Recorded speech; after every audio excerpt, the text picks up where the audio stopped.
በዚህ ደረጃ የሰለጠኑት ህዝቦች ራሳቸውን ከኢነርጂ ጋር አቆራኝተው የኢነርጂ አካል ያደርጉታል። ራሳቸው ቴክኖሎጂያቸው የተፈጥሮ ህግ ይሆናል። ስፔስ ላይ የተለያዩ ፋብሪካዎችን እስከ መገንባት ደረጃ የሰው ልጅ ደረጃ ኮንሽስነስ ላይ የደረሰ ሮቦቲክ ሲስተም ይኖራቸዋል ማለት ነው። እጅግ የተራቀቀ ንቃተ ህሊና ያለው ወደ 9 የሚሆን አእምሮ ያለው ነው። እዚህ ደረጃ ላይ ስልጣኔ ሲደርስ የሰው ልጅ አሁን በምናውቀው መልኩ ኤግዚስት አያደርግም። ሰው የምንለው ኤግዚስተንስ ይቀየራል። እኛ የሰው ልጆች ምን ያህል ስልጡን ነን? ስልጣኔስ እስከየት ድረስ ማደግ ይችላል? ሌሎች የሰለጠኑ ፍጥረታትን ብናገኝስ ምን ያህል ስልጣኔያቸው ከኛ የተራቀቀ ወይም ከኛ ያነሰ ነው? ስልጣኔ በራሱስ በምንድን ነው የሚለካው? አንድ ማህበረሰብ ስልጡን ነው ወይም አይደለም ተብሎ የሚለካበት የልኬት ደረጃውስ ምንድን ነው የሚለውን ጥያቄ 1964 ዓ.ም ኒኮላ ካርድሼቭ የተባለ አንድ አስትሮፊዚሲስት ራሽያዊ አስትሮፊዚሲስት እዚህ ላይ ባደረገው ከፍተኛ እና በጣም ውጤታማ የሆነ ጥናት የሰጠን አንድ የጥናት ውጤት አለ። ስልጣኔና የሰለጠኑ ማህበረሰባትን በምናደርገው ፍለጋ ልንጠብቅ የሚገባው የስልጣኔ ደረጃ ምን እንደሆነና እኛ የሰው ልጆችስ ስልጣኔያችንን ወደፊት ስናካሄድ በምን ደረጃ የት ደርሰናል የሚለውን የምንለካበት ስኬል ነው። ካርድሼቭ ስኬል የሚባለው ይሄ ስኬል ማለት ነው። ታዲያ ስልጣኔ ከምን ይለካል ሲባል 5 የስልጣኔ ደረጃዎችን በዚህ ስኬል ላይ እናገኛለን። ነገር ግን ስልጣኔ ከምንድን ነው የሚለካው? ይህንን እንግዲህ አስትሮፊዚስቶች እንደሚገልጹ ከሆነ ስልጣኔ የሚለካው ያ ማህበረሰብ ለዕለት ተዕለት ህይወቱ ወይም ደግሞ ለሚያስፈልገው አጠቃላይ ማህበረሰባዊ ግብአት የሚያስፈልገው የኢነርጂ ወይም ደግሞ የኃይል አቅም ብዛት ደረጃ ነው የሚለካው ብለው ይገልጻሉ። በዚህም ደረጃ ነው የተጠናው ይሄ ጥናት ማለት ነው። ማለትም አሁን ለምሳሌ እኛ የምንጠቀመው የነዳጅ ኤሌክትሪክ የምን ኃይል አለ አይደለ? እንደዛ ሁሉ እንደዚህ የምንገነባቸው ግድቦች፣ የንፋስ ኃይል ማመንጫዎች፣ የነዳጅ ማውጫዎች፣ ማዕድን ማውጫዎች ምኖች የኃይል ግብአት ስለሚያስፈልገን እነዛን የኃይል ግብአት ለምንፈልገው ወይም ለመድረስ ለምናልመው ስልጣኔ ለማዋል ስንል እነዚህን ኃይሎች እንጠቀማቸዋለን እና ከሚያስፈልገን የኢነርጂ የኃይል ግብአት አንጻር ነው ስልጣኔን የለኩትና አሁን ላይ እኛ ምን ላይ እንዳለን የምናይበትና ሌሎች ማህበረሰባትን ብናገኝ ሌሎች ኤሊየኖችን ብናገኝ ምን ያህል የሰለጠኑ ሊሆኑ ይችላሉ የሚለውን የለካበት በጣም ቆንጆ ስኬል ነው እና እሱ ላይ እንድናወራ ነው። ከዚህ የኃይል ግብአት አንጻር 5 የስልጣኔ ደረጃዎች እዚህ ዩኒቨርስ ውስጥ እናገኛለን። በሰለጠንም ቁጥር ስልጣኔ ባደገ ቁጥር የሚያስፈልገን የኃይል ግብአት እጅግ እያደገ ይመጣል። ከታይፕ 0 ወይም ኢንዱስትሪያል ቱ ከረንት ሂውማን ከሚባለው ሲቪላይዜሽን እንጀምር። ታይፕ 0 የሚባለው ሲቪላይዜሽን ይሄ እኛ ያለንበት የስልጣኔ ደረጃ የስልጣኔ ደረጃ ታይፕ 1 ደረጃ 1 ስልጣኔ እንኳን የደረስን ማህበረሰቦች አይደለም። ይህም የተለካው እንዳልኳችሁ ከሚያስፈልገን ግብአት አንጻር ነው። ከዚህ አንጻር ሲለካ እኛ በአጠቃላይ የምንጠቀመው የኢነርጂ ግብአት የሚያስፈልገን የኢነርጂ ግብአት አሁን ላይ 19 ቴራዋት ሲሆን አንደኛ ደረጃ ስልጣኔ ላይ ለመድረስ ከ100 እስከ 200 ቴራዋት ያስፈልገናል ማለት ነው። አንደኛ ደረጃ ላይ የሰለጠኑ የደረሱ ማህበረሰቦች እዛ ደረጃ ላይ ናቸው። ይሄ እንዴት ነው የሚተነተነው የሚለውን በደንብ ለማየት ያክል የኛ የስልጣኔ ደረጃን 1973 ላይ ካርል ሲገን በጣም ወደው አስትሮፊዚስት ነው። ይሄን ከዚህ ስኬል ላይ ተነስቶ የሰው ልጆችን የስልጣኔ ደረጃ በተነበየበት ወቅት እንደገለጸው ከሆነ አሁን ላይ እኛ ያለንበት ደረጃ ይላል ካርል ሲገን 0.7 ላይ ነው ያለው። አንደኛ ደረጃ ለመድረስ ጥቂት ይቀረናል ማለት ነው። ይህንን ያለው እንግዲህ 1973 ላይ ቢሆንም አሁን ላይ ያሉ አስትሮፊዚስቶች ደግሞ እንደሚገልጹ ከሆነ ከ0.72 እስከ 0.74 ደርሰናል ይላሉ አሁን ላይ ማለት ነው። ማለትም አንደኛ ደረጃ ስልጣኔ ላይ ለመድረስ እጅግ ብዙ ስራ ይጠበቅብናል። ይሄ ደረጃ 1 የሚባሉት ሌቭል 1 የስልጣኔ ደረጃ ምን ይመስላል እና እዛ ላይ ለመድረስ ምን አይነት ስቴጆችን መጓዝ አለብን የሚለውን እንይ። ደረጃ 1 የስልጣኔ ደረጃ ወይም ፕላኔታሪ ሲቪላይዜሽን የሚባለው የስልጣኔ ደረጃ አንድ ማህበረሰብ የፕላኔቱን የምድሩን የኢነርጂ አቅም ሙሉ በሙሉ ተጠቅሞ ለስልጣኔው ግብአት ሲያውለው ማለትም ከአየር፣ ከፀሐይ፣ ከተለያዩ ከጂኦ ተርሚናል እና ከተለያዩ የኃይል ግብአቶች ከነዳጅም ይሁን ከማዕድናት የሚያገኛቸውን እያንዳንዱን ግብአት ሙሉ በሙሉ አማጦ ለራሱ ስልጣኔ ግብአት ሲያውለውና ያ የሚያስፈልግበት ደረጃ ሲደርስ ከ100 እስከ 200 ቴራዋት ኢነርጂን እየተጠቀመ መኖር የሚጀምርበት ደረጃ ላይ ሲደርስ ነው ይሄ ፕላኔታሪ ሲቪላይዜሽን የሚባለው ደረጃ 1 ሲቪላይዜሽን ላይ የምንደርሰው። እኛ አሁን ላይ ያለንን ሁሉ ግብአት አውጥተን ተጠቅመን አልጨረስንም፣ እዛ ላይ አልደረስንም። እነዚህን ጂኦ ተርሚናል እና ሌሎችም የኢነርጂ ኃይሎችን ተቆጣጥሮ የሚያስፈልገውን ኃይል ኃይሎች በሙሉ ለራሱ የስልጣኔ ግብዓት የሚያውሉ ህዝቦች ናቸው እነዚህ ደረጃ 1 ስልጣኔ ላይ የደረሱ ህዝቦች። ታዲያ እነዚህ እዚህ ደረጃ ላይ የደረሱ ስልጣኔ ላይ የደረሱ ህዝቦች እዚህ ደረጃ ላይ ለመድረስ ከ100 እስከ 200 ዓመታት ይወስድብናል የሚል ግምት አለ።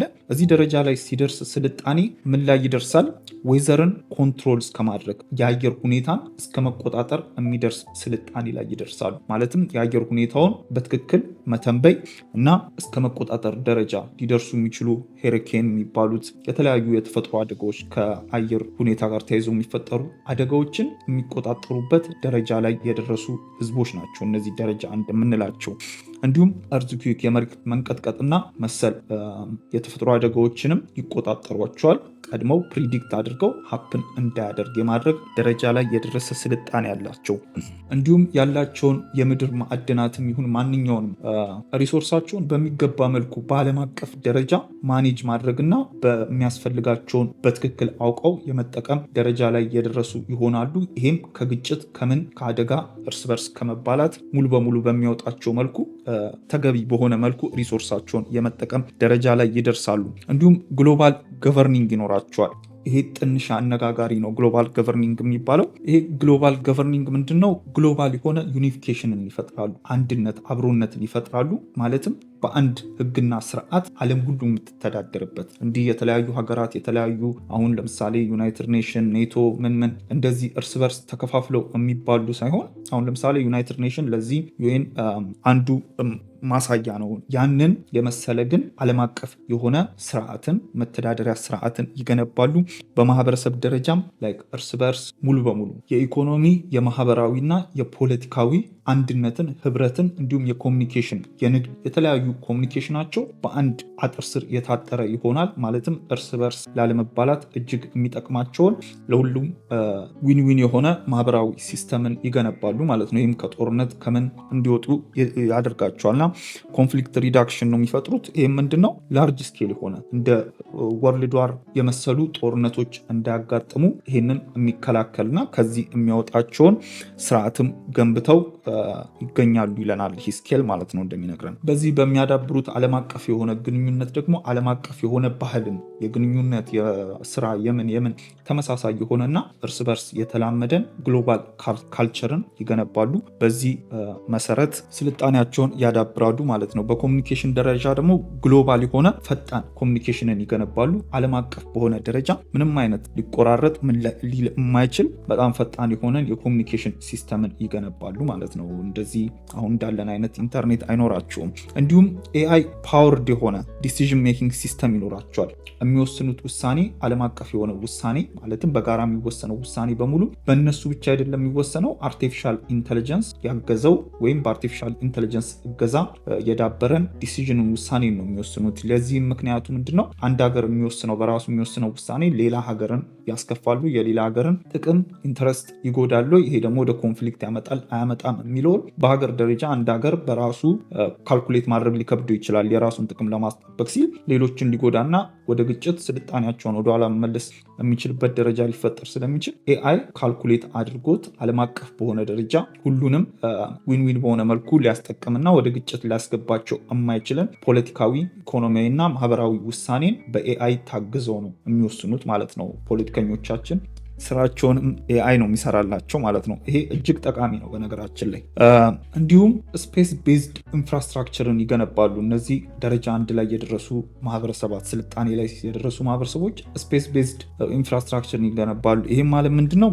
ስፔስ ቤዝድ ሶላር ፓወር ለምሳሌ ስፔስ ላይ አየር ላይ የፀሐያችንን ብርሃን ወደኛ በሶላር ቢምም ይሁን በምንም መልኩ የምታመነጨውን ኢነርጂ ወደኛ ትራንስፈር የሚያደርግልን ስፔስ ላይ የሶላር ሲስተሞችን የተለያዩ ነገሮችን ገንብቶ የኢነርጂ ግብአቱን በጣም እያስፋፋ የሚሄድበት የተለያዩ የኢነርጂ ግብአቶችን ወደ ራሱ የሚያመጣበት ደረጃ ላይ ይደርሳል ማለት ነው። ሌላው በጣም ኢንትረስቲንግ የሆነ ቶፒክ በጣም የምወደው ሀሳብ ነው፣ እናወራበታለን በሰፊው ግን ቀጣዩ ጀኔሬሽን ቀጣዩ የስልጣኔ ደረጃ ላይ የደረሱ ማህበረሰባት የሚያደርጉት አንድ ነገር አስትሮይድ ማይኒንግ ነው። አስትሮይድ ማይኒንግ በጣም ኢንትረስቲንግ የሆነ ቶፒክ እና ቀጣይ መንግስታት፣ አለማት ሁሉ ኢንቨስት የሚያደርጉበት ሙሉ ትኩረታቸውን የሚያዞሩበት ጉዳይ እንደሆነ የታወቀ ነገር ነው። የቀጣዩ ማህበረሰብ እርሻ፣ የቀጣዩ ትውልድ እርሻ ነው አስትሮይድ ማይኒንግ። አስትሮይድ ማይኒንግ ምንድን ነው? ስፔስ ላይ ሶላር ሲስተማችን ላይ ማለትም ዩኒቨርስ ውስጥ በእኛ ሶላር ሲስተም በፀሐያችን ዙሪያ የሚዞሩ ከፕላኔቶቻችን ከስምንቱ ፕላኔት ውጭ የተለያዩ ትላልቅ እጅግ ትላልቅ ግን ፕላኔት ያልሆኑ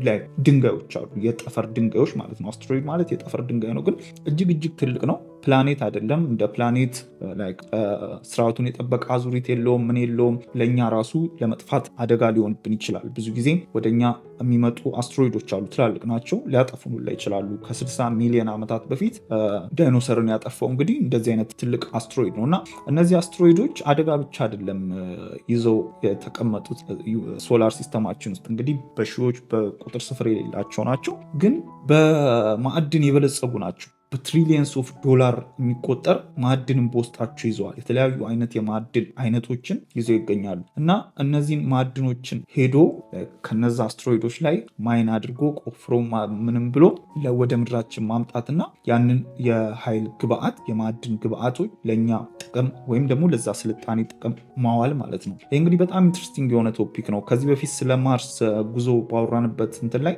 አንስቸው ነበረ። ወደ ማርስ የሚደረገው ጉዞ ስፔስ ኤክስ የኢሎን መስክ ካምፓኒ የሚያደርገው ዓላማ ወደ ማርስ ብቻ መሄድ አይደለም። ወደ ማርስ የሚደረገውን ጉዞ ከሳካ በኋላ ቀጣዩ ፕሮባብሊ የስፔስ ኤክስ ሚሽን የሚሆነው ጨረቃ ላይ የተለያዩ ግንባታዎችን መገንባት ሊሆን ይችላል። ከዛ በኋላ ግን ፕሮባብሊ አስትሮይድ ማይኒንግ ነው የሚሆነው። ከተለያዩ የጠፈር ድንጋዮች ላይ ማዕድናትን ቆፍሮ ማምጣት እና በማዕድን በሀብት የበለጸገ መሆን ማለት ነው። የተለያዩ ሀገራት አለማት ቀጣይ ፉክክራቸው የሚሆነው እዚህ ላይ እንደሚሆን ይገመታል። ብዙዎችም ወደ ስፔስ ሳይንስ ፊታቸውን ያዞሩት ለዚህ ነው። ስፔሳችን ላይ እጅግ ውድ ማዕድናት ይገኛሉ።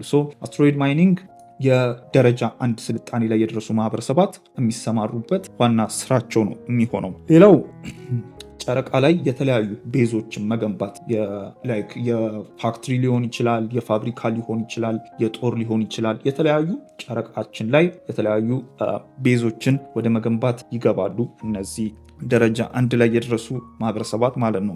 በተጨማሪም የሚያስፈልጋቸው የኃይል ግብዓት እጅግ ብዙ ስለሆነ እንዳልኩት እጅግ ብዙ ኢነርጂ ስለሚያስፈልጋቸው የኢነርጂ ስቶሬጅም ሊኖራቸው እንደሚችል ይገመታል። ማለትም ከፀሐይም ይሁን ከተለያዩ ሪኒዌብል ኢነርጂ ሶርሶች ላይ ኢነርጂ አጠራቅመው አንድ ቦታ ላይ የሆነ ስቶሬጃቸው ውስጥ ማስቀመጥና በሚያስፈልጋቸው ሰዓት ለመጠቀም የሚያስችላቸውን የኢነርጂ የአደጋ ጊዜ ኢነርጂ ማጠራቀሚያ የኃይል ማጠራቀሚያም ሊኖራቸው ይችላል ተብሎ ይገመታል። እዚህ ስልጣኔ ላይ ለመድረስ እንግዲህ ከ100 እስከ 200 ዓመታት ይወስዳል። ይህንን የስልጣኔ ደረጃ እጅግ ሊያፈጥነው ይችላል ተብሎ የሚገመተው እንግዲህ የኒውክሌር ፊውዥን ኢነርጂን ማሳካት ከተቻለ እና የተለያዩ የአርቲፊሻል ኢንተለጀንስ ስልጣኔዎችን ማሳካት ከተቻለ ይህን ስልጣኔ ላይ ለመድረስ የሰው ልጆች እጅግ ያፋጥንላቸዋል ተብሎ ይገመታል። አርቲፊሻል ኢንተለጀንስ አሁን ላይ እኛ የምንጠቀመው ዳታ ብቻ ነው ያለው። የዳታ ሶርስን ነው ፕሮሰስ የሚያደርገው። ግን ቀጣይ እየተገነባ ያለ ነገር አለ። እሱ ምንድነው? አርቲፊሻል ጀነራል ኢንተለጀንስ ነው። አርቲፊሻል ጀነራል ኢንተለጀንስ ኦልሞስት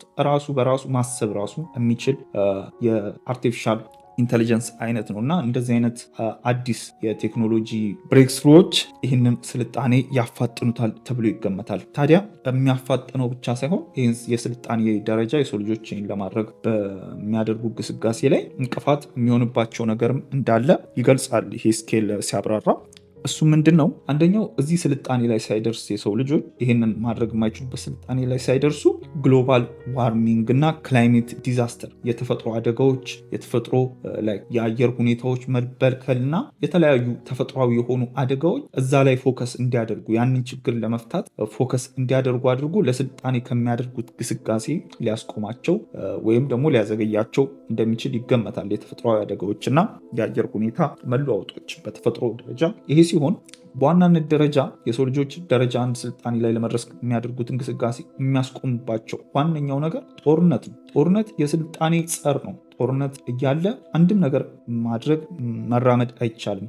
ከዚህ በፊት ስለ ዳይርወልፍን ወደ ህይወት ማምጣት ላይ ያወራ ነው ቪዲዮ ላይ ብዬ ነበር አንድ ነገር። እኔ የሰው ልጆች ለስልጣን የሚያደርጉት አዳዲስ ድርጊቶች ሁሉ እንደ ስጋት አይታዩኝም። ምንም አይነት ስጋት አይታየኝም። ስጋት ሆኖ የሚታየኝ የማይሆን ጦርነት ውስጥ ዓለም አቀፍ ጦርነት ውስጥ ተገብቶ አሁን የደረስንባት እቺ ስልጣኔ ወደኋላ እንዳትመለስ ነው ብዬ ነበርና እውነት ነው። እንግዲህ ስልጣኔን ወደኋላ የሚያስቀር ትልቁ አደጋ ጦርነት ነው። ከዚህ ጋር ተያይዞ ይህን ካነሳን አይቀር አልበርት አንስታይንን የሆነ ጊዜ ጠይቆ ሶስተኛው ዓለም ጦርነት በምን የሚካሄድ ይመስልሃል? በምን አይነት መሳሪያ የሚካሄድ ይመስልሃል ብለው ሲጠይቁት አሁን ላይ ሶስተኛው ዓለም ጦርነት በዚህ መሳሪያ ነው ውጊያው የሚደረገው ብዬ መግለጽ የምችለው ነገር ባይኖርም ግን አራተኛው ዓለም ጦርነት የሚካሄደው በዱላና በእንጨት እንደሆነ ግልጽ ነው ብሏል። ዛትስ ትሩ። ማለትም ሶስተኛው ዓለም ጦርነት ከተደረገ ዓለም አቀፍ ጦርነት ውስጥ ከተገባ ስልጣኔ ወደ ዜሮ ነው የሚመለሰው ማለት ነው። አሁን ላይ የደረስንባት ስልጣኔ እንዳልነበር ሆኖ የተለያዩ የኒኩሌር ዋሮች ውስጥ ተገብቶ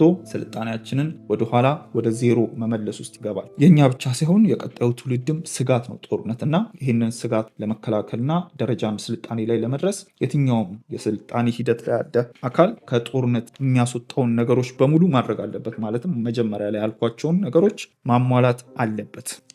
ደረጃ አንድ ስልጣኔ ይህንን ይመስላል።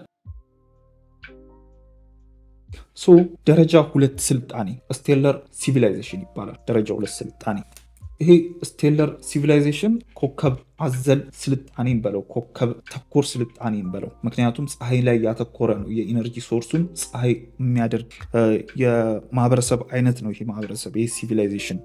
እነዚህ ማህበረሰቦች ሁለተኛ ደረጃ ስልጣኔ ላይ የሚደርሱ ማህበረሰቦች መጀመሪያ ላይ ያነሳናቸውን ደረጃ አንድ ስልጣኔዎች በሙሉ ማሟላት ግዴታቸው ነው። እነዚህ ስጋት ሊሆኑበት የሚችሉትን ነገሮች በሙሉ አሟልቶ ከጨረሰ በኋላ በሽታ፣ ሌሎችም ተፈጥሯዊ አደጋዎች ምን የሚባሉ ነገሮች በሙሉ ምንም ነገር ወደኋላ የሚያስቆመውን ነገር በሙሉ ፈቶ ከጨረሰና የፕላኔቱን የምድሩን ኃይል በሙሉ አሟጦ ተጠቅሞ ደረጃ አንድ ስልጣኔን የገነባ ማህበረሰብ ቀጣይ የሚያስቆመው ነገር የለም ተብሎ ነው የሚገመተው። ማለትም ምንም አይነት ስጋት የለበትም። ጀስት ያለውን የስልጣኔ አቅም ደብል እያደረገ ወዳልተጠበቀ የስልጣኔ ደረጃ ላይ የሚደርስ እንደሆነ ነው የሚገመተው። ይህን ኢነርጂ እና ይህንን የስልጣኔ አቅም የገነቡ ደረጃ አንድ ላይ የገነቡ ማህበረሰባት ከ100 እስከ 200 ቴራዋት የሚሆነውን ኢነርጂያቸውን ተጠቅመው ፕላኔት ዋይድ ኔትወርካቸውን ገንብተው አየርንና የተለያዩ የተፈጥሮ አደጋን ተቆጣጥረው ዓለም አቀፍ የሆነ ዲፌንስ ሲስተም የጦር ኃይልን ገንብተው ዓለም አቀፍ አንድነትን ከገነቡ በኋላ ቀጣይ ስራቸው የሚሆነው ስቴለር ስኬል ሜጋ ስትራክቸሮችን መገንባት ነው። እነዚህ ደረጃ ሁለት ላይ የደረሱ ማህበረሰቦች ኮከብ አዘል ግንባታዎችን ሜጋ ስትራክቸሮችን ነው የሚገነቡት ማለት ነው። ይህም ለምን አስፈለገ የሚለው ምክንያቱ ፀሐያችን የምታመነጨውን ሙሉ በሙሉ ኢነርጂ ለራሱ ግብአት ለመዋል የሚያስችሉትን የቴክኖሎጂ ወይም ደግሞ የመሳሪያ አይነቶችን በፀሐያችን ዙሪያ መገንባት ላይ ነው የሚያተኩረው ማለት ነው። ሙሉ ለሙሉ የፀሐያችንን ኃይል ራሱ ግብአት የማወል ታርጌትን ይዞ የሚነሳ ማህበረሰብ እንደሆነ ነው የሚገመተው። ምክንያቱም እንዳልኩት የሚያስፈልገው የኢነርጂ ብዛት እያደገ ነው የሚመጣው። አሁን ላይ የሚያስፈልገን የመብራት ኃይል ብዛትና ከ100 ዓመት በፊት እንግዲህ ልዩነቱን ኢማጅን ከ500 ከ1000 ዓመታት በኋላ ምን ያህል ኢነርጂ ማህበረሰብ ሊያስፈልገው እንደሚችል። ይህንን ለማድረግ አንዳንድ ቲዎሬቲካል እና ሳይንቲፊክ ፊክሽን የሚመስሉ የቴክኖሎጂ ውጤቶች በዛን ሰዓት ሊፈጠሩ እንደሚችሉ ይገመታል። አሁን ላይ እንዴት ሊሰሩ እንደሚችሉ ባናውቅም ግን ዳይሰን ስዋርም የሚባል አይነት በፀሐይ ዙሪያ መገንባት የሚችሉት የቴክኖሎጂ አይነት ነገር አለ። እሱ ምንድን ነው? አሁን ለምሳሌ በምድራችን ዙሪያ እስከ 9000 የሚሆኑ ሳተላይቶች እየዞሩ ለእኛ የተለያዩ የኢንተርኔት የሳተላይት ኮሚኒኬሽኖችን እንደሚያስተላልፉልን ሁሉ ይሄ በፀሐያችን ዙሪያ የሚገነባው ዳይሰን ስዋርም የሚባለው የቴክኖሎጂ አይነት ምንድን ነው? የተለያዩ አይነት እንደ ሳተላይት ነገር ናቸው፣ ግን የፀሐያችን የምታመነጨውን ኢነርጂው በዙሪያ እየዞሩ በጣም ብዙ ናቸው ወደ ምድራችን በሶላር ቢም የሚሆን ሌላ ትራንስፈር በማድረጊያ ቴክኖሎጂ በሚገነቡት ቴክኖሎጂ ወደ ምድራችን ወደ ራሳቸው ዓለም የፀሐይን ሙሉ በሙሉ ኢነርጂ ወደ ራሳቸው በዚህ መልኩ ትራንስፈር የሚያደርጉበት ቴክኖሎጂን እንደሚገነቡ ይገመታል። ሌላኛው ደግሞ እንደዚህ ሊገነቡት የሚችሉት ተብሎ የሚገመተው ሳይንቲፊክ ፊክሽን ሙቪዎች ላይ ብዙ ጊዜ አይታችሁ ሊሆን ይችላል። በፀሐያችን ዙሪያ ሙሉ በሙሉ ፀሐያችንን የከበበ እና ሙሉ የምታመነጨውን ኢነርጂ በሙሉ ወደ ራሷ ትራንስፈር የሚያደርግና አምቆ ኢነርጂውን የሚያስተላልፍን ዳይሰን ስፊር የሚባል ቲዎሬቲካል የሆነ ስትራክቸር ሊገነቡ ይችላሉ የሚባል ነገር አለ። ግን ይህንን የሚቃወሙና ከዚህ ጋር ተያይዞ የሚነሱ አንዳንድ ነገሮች አሉ። አሁን ላይ ከዚህ ጋር አንስቼ የማነሳላችሁ ነገር ይኖራል። እሱ ምንድነው? ደረጃ 2 ስልጣኔ ላይ የደረሱ ህዝቦች ዩኒቨርስ ውስጥ ሊኖሩ ይችላሉ የሚል አንዳንድ መላምቶችና እይታዎች አሉ ማለት ነው። አስትሮፊዚክስ ሰዎች ሲያወሩ ሰማ። እሱ ምንድነው? ይህ ዳይሰን ስፊር የሚባለው ስትራክቸርን ለመገንባት አንደኛ እንቅፋት ሊሆንባቸው ይችላል የሚባለው ምንድነው? ፀሐያችን ዙሪያ ሙሉ በሙሉ ፀሐያችንን ከቦ ወይም ደግሞ ያንን የሚያክል ግዝፈትን ሊከብ የሚችል ቁስ አካል ሶላር ሲስተማችን ውስጥ የለም እንበልናውን ጁፒተርን ፕላኔቷን ራሱ አፈንድተን ወይም ደግሞ ሌሎች ፕላኔቶችንም አስትሮይዶችን ሶላር ሲስተም ውስጥ ያሉትን በሙሉ ሰብስቦ ራሱ በፀሐይ ዙሪያ ያንን ስትራክቸር ለመገንባት ቢጠቀሙበት ራሱ በቂ አይሆንም። ፀሐያችን እጅግ ግዙፍ ነች። ፀሐያት እጅግ ግዙፍ ስለሆኑ እንደዚህ አይነት ግንባታዎችን ለመገንባት የሚሆን ግብአት ላይኖር ይችላል። ስለዚህ ከፀሐይ የሚገኘውን ኢነርጂ ሙሉ ለሙሉ መውሰድ ሊያስቸግር ይችላል ይላሉ። ግን ይህንን ፊገር አውት የሚያደርጉበት መንገድ ሊኖር እንደሚችል ይገመታል። ከዚህ ጋር ተያይዞ ይሄ ደረጃ 2 ላይ ስቴለር ሲቪላይዜሽን ላይ የደረሱ ኤሊየኖችን በሉት ምንም ዩኒቨርስ ውስጥ እንዳሉ አንዳንድ ጥናቶች ያሳያሉ ማለት ነው። እሱ ምንድን ነው? ታቢ ስታር የሚባል አንድ ስታር አስትሮፊዚስቶች ከዋክብትን ሲያጠኑ አንድ ያልተለመደን ነገር እዚህ ኮከብ ላይ ያተኩራሉ ማለት ነው። እሱ ምንድነው? ይሄ ኮከብ ባልተለመደ መልኩ የሚለቀው የፀሐይ ብርሃን በየጊዜው በየሰዓቱ በየቀኑ የሚሆን ባዩት ቁጥር 20% እየቀነሰ ብርሃኑ እስከ 20% ደረጃ እየቀነሰ እየተመለሰ ባልተለመደ መልኩ እንደ ዲም ላይት ብልጭ ድርግም እንደማለት ይላል ማለት። ይሄ እንግዲህ ከዋክብት ላይ የተለመደ አይደለም። ኮከብ ሁሌም ፀሐዩን እያመነጨ ነው የሚቆዩ አይደለም። ከዚህ ላይ ተነስተው ሳይንቲስቶች ምን ይላሉ? ምናልባትም በዙሪያው እንደዚህ አይነት ቴክኖሎጂ ተገንብቶ የፀሐይ ብርሃኑ የሚያመነጨውን የፀሐይ ብርሃን ወደ ራሳቸው ትራንስፈር አድርገው እየተጠቀሙ ያሉ ስልጣኔ ላይ የደረሱ ማህበረሰባት ሊኖሩ ይችላሉ። ምክንያቱም በምንም አይነት መልኩ የፀሐይን 20% የሚሆን ክፍል መሸፈን የሚችል ነገር የለም። አንድ ፕላኔት በፀሐይ ዙሪያ ሲዞር 1% ነው የፀሐይን 1% ነው የሚሸፍነው ማለት ነው። ዲቴክት ሲደረግ እጅግ ጥንት 20% የሚሆነውን ቦታ ለመሸፈን በዙሪያው ትልቅ የሆነ ለየት ያለ ነገር ሊኖር እንደሚችል ይገመታልና ይሄ ደረጃ 2 ላይ የደረሱ በኮከባቸው ዙሪያ እጅግ የተራቀቁ ማህበረሰብ ሊኖሩ እንደሚችሉ ይገመታል። ዩኒቨርስ ውስጥ ግን ምንም የተረጋገጠ ነገር የለም። ሌላው እነዚህ ማህበረሰባት ስታር ሊፍቲንግ የሚባልም ስልጣኔ ደረጃ ላይ ይደርሳሉ። የኢንጂነሪንግ ቴክኖሎጂያቸው እጅግ የተራቀቀ ከመሆኑ የተነሳ የፀሐያችንን ላይፍ ሳይክል ራሱ መቆጣጠር፣ ፀሐያችንን ከአንድ ቦታ ወደ አንድ ቦታ የምታደርገውን ጉዞ እነሱ በሚፈልጉት መልኩ የመቀየርና የማስተካከል ፀሐያቸው የምትቆየውን የእድሜ ብዛት መወሰን የሚያስችላቸው አይነት ኢነርጂን ኤክስትራክት እያደረጉና ኢንጂነሪንጋቸውን እጅግ እያራቀቁ በዚህ መልኩ የኮከባቸውን የእድሜ ብዛት ራሱ የሚወስኑበትና ያ ደረጃ ላይ የሚደርሱ ማህበረሰባት ናቸው። እንዲሁም እንደ ደረጃ 1 ስልጣኔ ሁሉ ስፔስ ማይኒንግ ስራቸው ነው። ከስፔስ ላይ የተለያዩ ማዕድናት ማውጣትና እንዲሁም ኒውክሌር ፊውዥን ኢነርጂ መገንባት ሙሉ በሙሉ የሚቻላቸው የሆኑ ማህበረሰባትና እንዲሁም አንታይ ማተር የሆነ በአንታይ ማተር ፓወርድ የሆነ ስፔስ ሺፕን መገንባትና የተለያዩ እጅግ ትላልቅ ማቴሪያሎችን ማሶችን ከአንድ ቦታ አንድ ቦታ ማሸጋገር የሚያስችላቸውን በኒውክሌር ፊውዥን እና በአንታይ ማተር ፓወርድ የሆነን ስፔስ ሺፕ መገንባት የሚችሉበት ደረጃ ላይ ይደርሳሉ። እንዲሁም ዜሮ ግራቪቲ ማኒፋክቸሪንግ ላይ ሊገቡ ይችላሉ።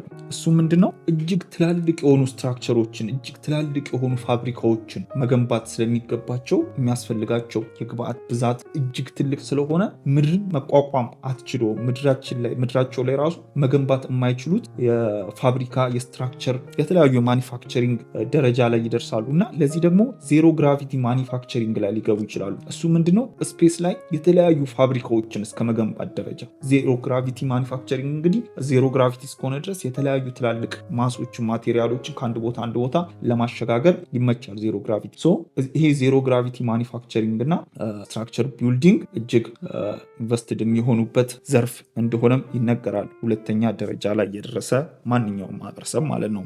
እንዲሁም ዋየርለስ በሆነ መልኩ ኢነርጂን ትራንስፈር ማድረግ የሚችሉበትና ይህንን ትራንስፈር የሚሆኑ ኢነርጂዎች ደግሞ ከዛም ከዚህም የሚያጠራቅሟቸውን ኢነርጂዎች ኢንተርፕላኔተሪ ስኬል በሆነ ደረጃ ስቶሬጅን መገንባት፣ የኃይል አቅማቸውን የሚያጠራቅሙበት፣ የኃይል ግብአታቸውን የሚያጠራቅሙበት ኢንተርፕላኔተሪ የሆነ ሌሎች ፕላኔቶች ላይ ማርስ ላይ አሁን የኢነርጂ ስቶሬጅን ገንብቶ ማስቀመጥ፣ ወደዛ ትራንስፈር እያደረጉ ማስቀመጥ ማለት ነው። ይህ እንግዲህ በጣም የሚገርምና ቆይተን ባየን የሚያስብል ደረጃ እዚህ ደረጃ ላይ መድረስ።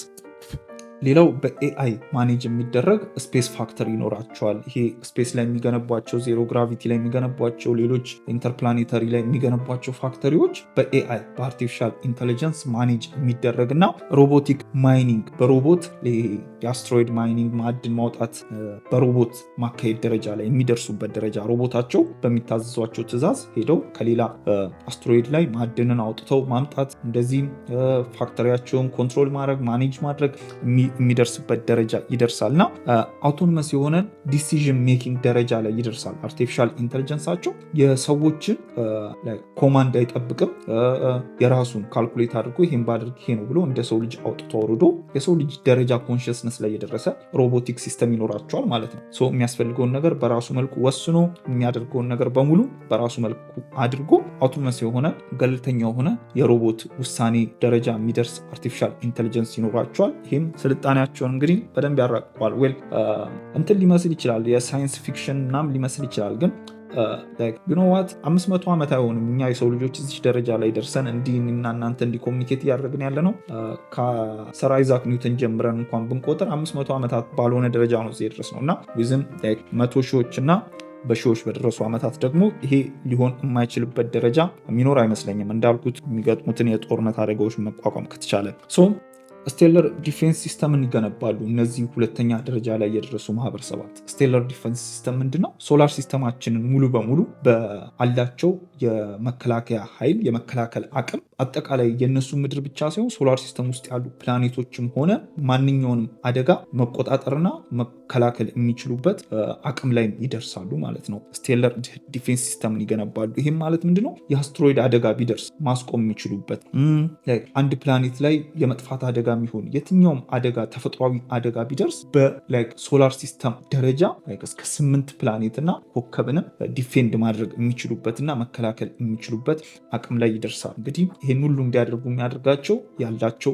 የአቅም የኃይል ግብዓት ነው ማለት ነው። እነዚህ ማህበረሰባት እስከምን ያህል ጊዜ ሊወስድ ይችላል ይህን ለማድረግ? አሁን ካለንበት ደረጃ እስከ 100,000 ዓመታት ሊወስድ የሚችል ይሄ ማለት ነው። ሁለተኛ ደረጃ ስልጣኔ ላይ መድረስ እስከ 100,000 ዓመታትን ይወስዳል። እንዲሁም ፊውዥን ኢነርጂ የኒኩሌር ፊውዥን ኢነርጂ እና አድቫንስድ የሆኑ አርቲፊሻል ኢንቴሊጀንሶች ስልጣኔያችንን እዚህ መድረስን ያፋጥኑታል ማለት ነው። አሁን ላይ ያሉን አርቲፊሻል ኢንቴሊጀንስ ራሱ ምን ያህል እያፋጠኑት እንደሆነ ስልጣኔያችንን እያየን ነው። እነዚህ ደረጃ 2 ላይ የደረሱ ማህበረሰባት እንግዲህ ሙሉ በሙሉ ከምድር ጥገኝነት ይላቀቅ። ምድር ላይ ጥገኛ የሆኑ ህይወታቸው ምድር ላይ ብቻ ጥገኛ የሆነ አይደለም፣ መልታይ ፕላኔተሪ ስፒሺስ ይሆናሉ ማለት ነው። ባለ 2 ዓለማት ወይም ባለ 3 ባለ 4 በሉት ዓለማት ህዝቦች ነው የሚሆኑት። በአንድ ፕላኔት ብቻ ጥገኛ ሆነው አይቀሩ። ይሄም ለመጥፋት የሰው ልጆችን የመጥፋት አደጋ ሙሉ በሙሉ ይቀርፈዋል። የሰው ልጆች ዘር በምንም አይነት ተፈጥሯዊ አደጋ እዚህ ደረጃ የደረሱ ማህበረሰባት አይጠፉም። ምክንያቱም ዘራቸው ህዝባቸው የተለያዩ ፕላኔት ላይ ተሰራጭቷል ማለት ነው። እጅግ በዝተው ተስፋፍተዋል ማለት ነው። ይሄ ደግሞ ኢንተርስቴለር ትራቭልን እንዲከፍትላቸው እድል ይከፍታል። ማለትም ወደ ሌላ ኮከብ ለመጓዝ ወደ ሌላ ኮከብ ደግሞ የሚያደርጉትን ጉዞ እንዲዘጋጁ እድል ይከፍትላቸዋል ማለት ነው። የተለያየ ፕላኔት ላይ መሰራጨታቸውና በዚህ መልኩ ይህንን የስልጣኔ ደረጃ መገንባት ወደ ቀጣዩ ለመጓዝ እድልን ይከፍታል። ይህን ሁላ እንግዲህ የሚያደርገው እንዳልኩት አንደኛ ደረጃ ላይ የሚሄደው ሂደት አንደኛ ደረጃ ላይ እነዛን ሁላ ችግሮች ቀርፎ ከችግር ነፃ የሆነ ማህበረሰብን መገንባት ከተቻለ ጀስት መገስገስ ብቻ ነው። ያሉትን ስልጣኔዎች ደብል እያደረጉ መገስገስ ብቻ ነው ማለት ነው። እዚህ ደረጃ ላይ የደረሱ ማህበረሰባት ቀጣይ ደረጃ ላይ መድረስ እንዲችሉ እድል ይከፍትላቸዋል። ማለትም ይሄ ደረጃ 3 የሚባለው የስልጣኔ ደረጃ ላይ ይሄዳሉ ማለት ነው። እሱ ምንድነው? ጋላክቲክ ሲቪላይዜሽን ይባላል። ይሄ ጋላክቲክ ሲቪላይዜሽን 3ኛው የስልጣኔ የደረጃ አይነት ነው። ይሄ የስልጣኔ ደረጃ እንግዲህ እጅግ ኢንትረስቲንግ የሆነ ነው። በስኬሉ ይሄ ካርቴሽያን ባልኳችሁ ስኬል ፕሮባብሊ መሳካት የሚችል ነው። ቀጣይ አሁን 4ኛ ላይ 5ኛ ላይ የምናያቸው ቲዎሬቲካሊ ቴክኒካሊ ወይም ደግሞ ላይሳኩ ይችላሉ የሚሉ ነገር ቢኖሩም ግን እስከዚህ ደረጃ ድረስ በደንብ የመሳካት እድል እንዳለው ይነገራል። እሱ ምንድን ነው? እነዚህ ሶስተኛ ደረጃ ላይ የደረሱ ሶስተኛ የስልጣኔ ደረጃ ላይ የደረሱ ህዝቦች የመጀመሪያ ሁለተኛ ደረጃ ላይ የሚያስፈልጉትን ነገሮች በሙሉ ካሳኩ በኋላ ስቴለር ሌቭል ኢንፍራስትራክቸር ከገነቡ በኋላ ይሄ ዳይሰን ስዎርም የሚባለውን በኮከብ ዙሪያ ያለውን የኮከብን ኢነርጂ ወደ ራሳቸው የሚያመጡበትን ቴክኖሎጂ ከገነቡ በኋላ ቀጣይ የሚሆነው ምንድን ነው? በጋላክሲ ዙሪያ ከኮከባቸው ይወጡና ደግሞ በጋላክሲያችን ውስጥ የሚገኙ እያንዳንዱ ኮከባት በቢሊየን የሚሆን በሚሊየን ወደሚቆጠሩ ኮከባት መንሰራፋት ይጀምራሉ። ቴክኖሎጂያቸውን ስልጣኔያቸውን ወደ እነዛ ኮከባት ማራቀቅ ይጀምራሉ። እዚህ ጋር ታዲያ አንድ እንቅፋት የሚሆነው ነገር ዲስታንስ ነው። ከአንድ ኮከብ ወደ ሌላ ኮከብ ያለው ዲስታንስ እጅግ ሩቅ ከመሆኑ የተነሳ ይሄ እንቅፋት ሊሆን ይችላል። ታዲያ ይህንን በምን አይነት መልኩ ሶልቭ ሊያደርጉት ይችላሉ የሚለውን መላምቶች ሲያስቀምጡ ምንድን ነው የሚለው? አንደኛ ጀነሬሽናል ሺፕ ሊገነቡ ይችላሉ። ይህም ምንድነው ጀነሬሽናል ሺፕ ማለት? ኢትስ ቬሪ ኢንትረስቲንግ ባይ ዘ ዌይ እጅግ ትልቅ የሆነ ሺፕ ነው። መርከብ መጓጓዣ መርከብ በሉት ስፔስ ክራፍት ማለት ነው። በስፔስ ላይ የሚጓዙበት እጅግ ትልቅ የሆነና ጀነሬሽናል ሺፕ የሆነ ማለትም ውስጡ እየተዋለዱ እያደጉ እየሞቱ የሚጓዙበትን ስፔስ ሺፕ ሊገነቡ ይችላሉ። ጀነሬሽናል ሺፕ ማለትም አንድ ማህበረሰብ ከአንድ ኮከብ ተነስቼ አንድ ኮከብ ላይ ሊሄድ ብል እድሜ ላይፈቅድልኝ ይችላል። እድሜ አልፎ ልሞት ይችላለሁ። ነገር ግን እዛው እየተዋለዱ ምን እያሉ ልጆቻቸው እያደጉ ምን እያሉ ቀጣዩ ኮከብ ላይ መድረስ የሚችሉበትን ስፔስ ሺፕ ሊገነቡ የሚችሉበት መንገድ እንዳለ ይናገራሉ። እንዲሁም ደግሞ ኢንተርስቴለር ፊልም ላይ ካያችሁት ውስጡ ተኝተው ፍሪዝ የሚያደርግ እንዳይሞቱ እድሜያቸው እንዳይሄድ እነሱን የሚያደርቃቸውና እዛ ኮከብ ላይ ሲደርሱ እየተነሱ የሚያስፈልጉትን ነገሮች ማድረግ የሚችሉባቸውን ቴክኖሎጂዎች የተራቀቁ ቴክኖሎጂዎች ገንብተው እዛ ስልጣኔያቸውን ያራቅቁታል ማለት ነው። ሌላው እነዚህ ሶስተኛ ደረጃ ስልጣኔ ላይ የደረሱ ማህበረሰባት የሚያደርጉን ነገር ምንድን ነው? ሰልፍ ሪፕሊኬቲንግ ፕሮብስን ይገነባሉ። እነዚህ ምንድናቸው? ሮቦቶችን ይገነባሉ። እነዚህ ሮቦቶች ግን ራሳቸውን ኮፒ እያደረጉ መገንባት የሚችሉበት ሌላን ሮቦት የራሳቸውን ኮፒ ሮቦት መገንባት የሚችሉበትን መንገድ ፈጥረው ያንን የሮቦት አይነት ይፈጥራሉ። ማለትም የነሱ አስተዋጽኦ የሰው ልጆች አስተዋጽኦ በማያስፈልግበት ደረጃ ሮቦት በራሱ ራሱን ሌላ ሮቦት እየፈጠረ እርስ በርስ እንዲበዙ አድርጎ እጅግ ብዛት ያላቸውን የሮቦት አይነቶች ይፈጥራሉ። እነዚህ ሮቦቶችም ሌላ ሮቦትን ራሳቸውን ኮፒ ያደርጋሉ ማለት ኮፒ የሚያደርጉ ሮቦቶችን እንደሚፈጥሩ ይናገራሉ። ከዛም ኢንዲፔንደንት የሆነን ሲቪላይዜሽን በየኮከባቱ ዙሪያ እየገነቡ ይሄዳሉ። በየኮከባቱ ዙሪያ ሰልፍ ሰስቴኒንግ የሆነ ቴክኖሎጂን እያራቀቁ ራሳቸውን እንዲባዙ የሚያደርጋቸውን የስልጣኔ አይነት ኢንዲፔንደንት የሆነ ሲቪላይዜሽን ይገነባሉ። ሀቢተብል ያልሆኑ ለህይወት የማይመቹ ፕላኔቶችን ደግሞ ትራንስፎርም ያደርጋቸዋል።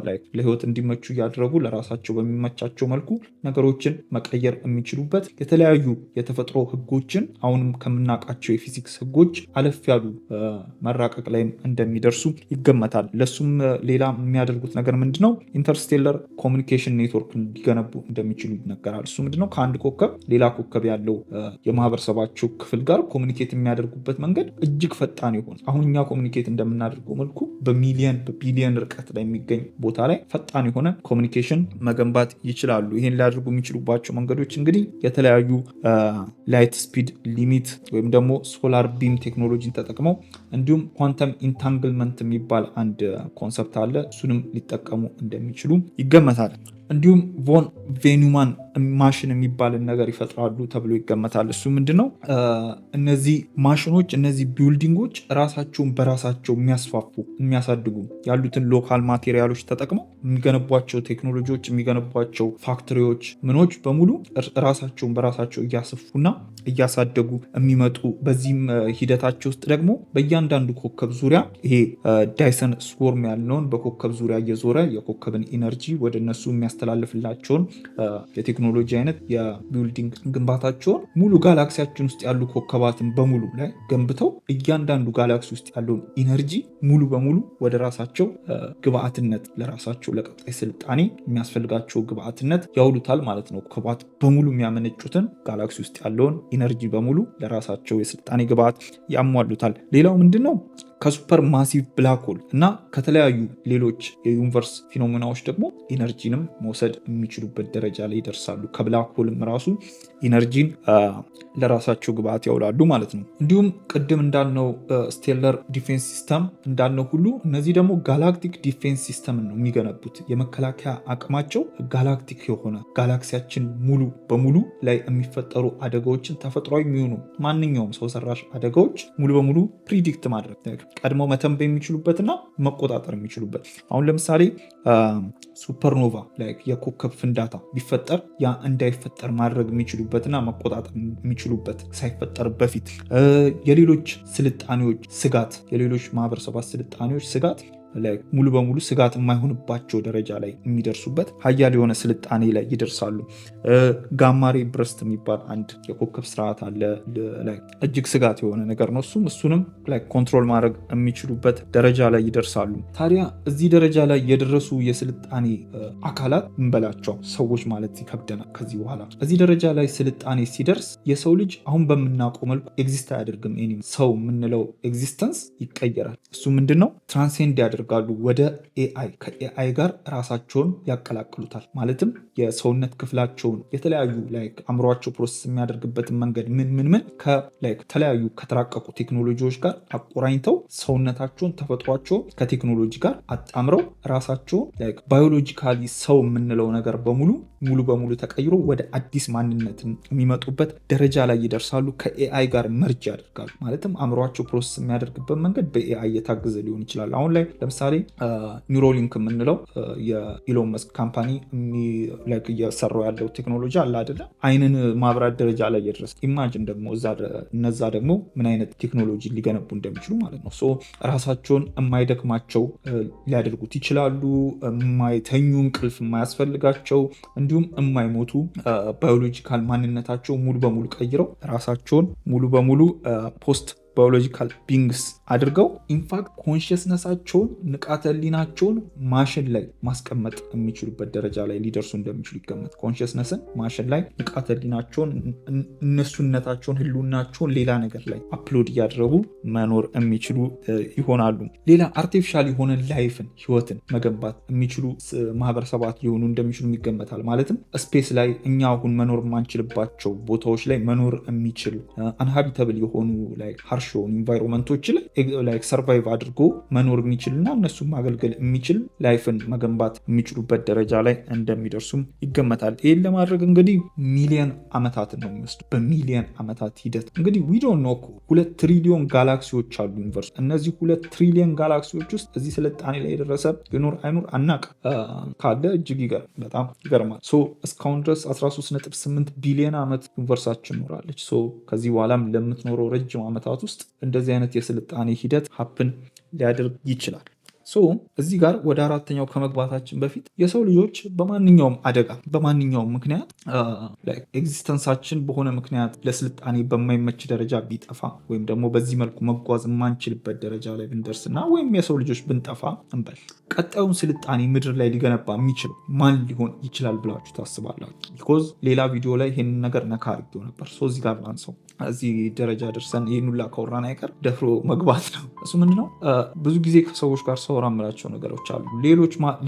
ሌሎች ህዝቦች ወይም ደግሞ ኤሊየኖች ወይም ሌሎች ፍጥረታት ከሌላ ቦታ ከሚመጡበት እድል ይልቅ ከምድራችን የሚወጡበት እድል ይሰፋል የሚል ግምት አለኝ። በጣም በዚህ ነገር እንትን እላለሁ እና እሱም ሊያሳካ የሚችል አንድ ፍጥረት እዚህ ምድር ላይ ምንድነው? ኦክቶፐስ የሚባለው የባህር አሳ የባህር እንስሳ ኦክቶፐስ እጅግ የተራቀቀ ንቃተ ህሊና ያለው ወደ 9 የሚሆን አእምሮ ያለው ነው። ኦክቶፐስ እና 8ቱን እጆቹን ለመቆጣጠር ምናምን ነው የሚጠቀምበት እና ካለው የንቃተ ህሊና ደረጃ እና በጣም ስማርትነስ ደረጃ በሚሊየን ዓመታት ሂደት እኛ የደረስንበት ንቃተ ህሊና ላይ ሊደርስ እንደሚችል ይገመታል። የተለያዩ ጥናቶችም ይህንን ኮንፊርም ያደርጋሉ እና እኛ ባናሳካው እንኳን እንደዚህ በሚሊየን ዓመታት ሂደት እንደዚህ አይነት ስልጣኔን ሊያሳኩ የሚችሉ ከምድራችን ወይም ደግሞ ከሌላ ዓለምም ሊወጡ ይችላል። ይህን ሊያሳኩ ከሚችሉ አንዱ ጀስት ፍንጭ ለመስጠት ያክል ራሳችሁ ሪሰርች አድርጉበት ስለ ኦክቶፐስ።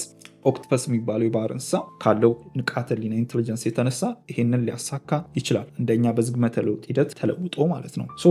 በዚህ መልኩ ስልጣኔ በዋናነት ደረጃ 3ቱ ደረጃ ላይ ሊደርስ ይችላል የሚል ይሄ ስኬል ያስቀምጥና ግን በዚህ ያበቃም። ታዲያ እዚህ ላይ የደረሰ ስልጣኔ በዚህ ያቆማል ወይ በዚህ ያበቃ የሚልን መላምት ያስቀምጥና ይቀጥላል። እሱ ምንድን ነው? ጋላክቲክ ሲቪላይዜሽን ላይ የደረሱ የጋላክሲያችንን ኢነርጂ ሙሉ በሙሉ አውጥተው ለራሳቸው ግብአት ያበቁ ህዝቦች የስልጣኔ ደረጃ ቀጣይ ጉዞ የሚሆነው ሙሉ በሙሉ አራተኛ የስልጣኔ ደረጃ የምንለው እንግዲህ አራተኛው የስልጣኔ ደረጃ ዩኒቨርሳል ስልጣኔ መገንባት የሚችሉበት ደረጃ ላይ ይደርሳሉ። ዚስ ኢንትረስቲንግ። ማለትም ዩኒቨርስ ውስጥ ወዳሉት ወደ ሌሎች ጋላክሲዎች ጉዟቸውን ወይም ግስጋሴያቸውን ይቀጥላሉ ማለት ነው። ይሄ ዩኒቨርሳል የምንለው አራተኛው የስልጣኔ ደረጃ ኢትስ ቬሪ ክሬዚ። በዚህ መልኩ በየጋላክሲው የሚያደርጉትን መስፋፋት፣ መንሰራፋት እና የየጋላክሲዎቹን ኃይል መምጠጥም ብለው ወደ ራሳቸው ጥቅም ካዋሉ በኋላ ሙሉ በሙሉ የዩኒቨርስን ኢነርጂ ነው ለራሳቸው ግብአት የሚሆኑት። ዩኒቨርስ ውስጥ ያሉትን እያንዳንዱ የኢነርጂ አቅም በሙሉ በዚህ መልኩ ተስፋፍቷል። በዚህ መልኩ ሮቦታቸው በዝቷል፣ ስልጣኔያቸው ተንሰራፍቷል በየጋላክሲው ወደ ዩኒቨርስ የመስፋፋት ደረጃ ላይ ሊደርሱ ይችላሉ። ይሄ እንግዲህ ቴዎሬቲካል ነው፣ ብዙም ኮንፊርም የተደረገ ነገር ባይኖረውም ግን እዚህ ደረጃ ላይ ዩኒቨርሳል ኢነርጂ ኮንትሮል አድርገው ለራሳቸው ግብአት ማኒፑሌት አድርገው መጠቀም የቻሉ የስልጣኔ ደረጃዎች ስፔስ ታይም፣ ስፔስ ጊዜና ቦታ፣ ዳርክ ማተር የምንላቸው ዳርክ ኢነርጂ የምንላቸውን ነገሮች ሙሉ በሙሉ ማኒፑሌት ማድረግ፣ ስፔስ ታይም የምንለው ጊዜና ቦታን የሚሰራበትን መንገድ መቆጣጠር እና ራሳቸው ለሚፈልጉት ጉዞ በሚያመች መልኩ ማኒፑሌት አድርገው ኮንትሮል ማድረግ የሚችሉ ደረጃ ላይ ይደርሳሉ። እንግዲህ እኛ ስፔስ ዳርክ ኢነርጂ እና ዳርክ ማተር ምን እንደሆነ ራሱ አላወቅነውም። የዩኒቨርሳችን ኦልሞስት 95% የሚሆነው ዳርክ ማተር ምን እንደሆነ አናውቅም። በነገራችን ላይ ዳርክ ማተር ምን እንደሆነ ዲስከቨር ላደረጋችሁ ሰዎች ካደረጋችሁት ይህን ቪዲዮ ለምትሰሙ የኖቤል ሽልማት ተቀምጦላችኋል። ዳርክ ማተር ምን እንደሆነ ዲስከቨር ላደረገ ማንኛውም ሰው የኖቤል ሽልማት ተቀምጦ ይገኛል እና ዳርክ ማተር ምን እንደሆነ ዲስከቨር አድርጉና ያንን የኖቤል ሽልማት ውሰዱ። ዳርክ ማተርን ምንን ኮንትሮል ያደርጋሉ? ፋንዳሜንታል ሎ ፊዚክስን ማኒፑሌት ያደርጋሉ። የፊዚክስን ህግ ይቆጣጠሩታል፣ ማኒፑሌት ያደርጉታል፣ ለራሳቸው በሚመች መልኩ መቀየር ደረጃ ላይ የሚደርሱበት። አሁን ዩኒቨርስ የምሰራበትን መንገድ እነሱ ያዋጣናል በሚሉት መንገድ የመቀየር ደረጃ ላይ ይደርሳሉ። እዚህ ደረጃ ላይ ከደረሱ በኋላ እንግዲህ ቅድም 3ኛ ደረጃ ላይ ያሉትም ብለናል አይደለ? ወደ ከሰውነት የወጡ ናቸው። ከሰውነት ወጥተው ራሳቸው በፈጠሩት ማንነት ውስጥ ኤግዚስት ማድረግ የሚችሉ ይሆናሉ።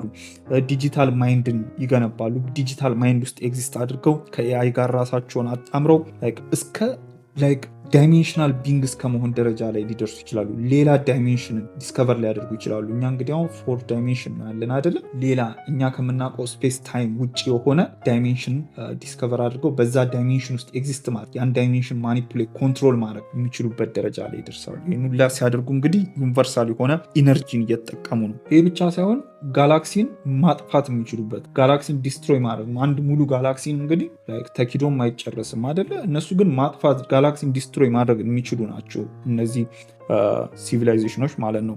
እንዲሁም ቤቢ ዩኒቨርስን ክሬት ማድረግ ሊችሉ ይችላሉ።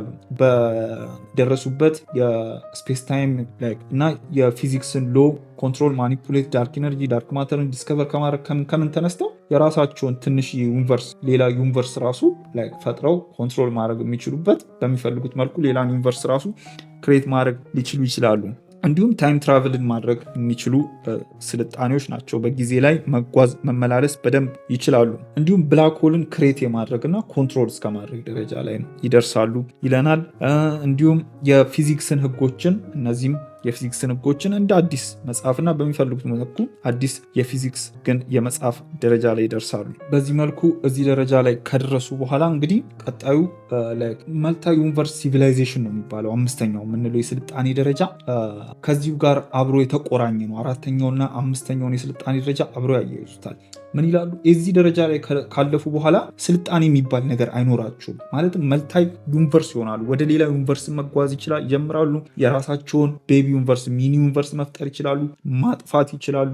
ምን ይችላሉ? ጋላክሲን ዲስትሮይ ማድረግ፣ ብላክሆልን ኮንትሮል ማድረግ፣ ከምናውቀው እና ልናስበው ከምንችለው አንኢማጂነብል ሲቪላይዜሽን ነው የሚለው። እዛ ደረጃ ላይ ሊደርሱ ይችላሉ።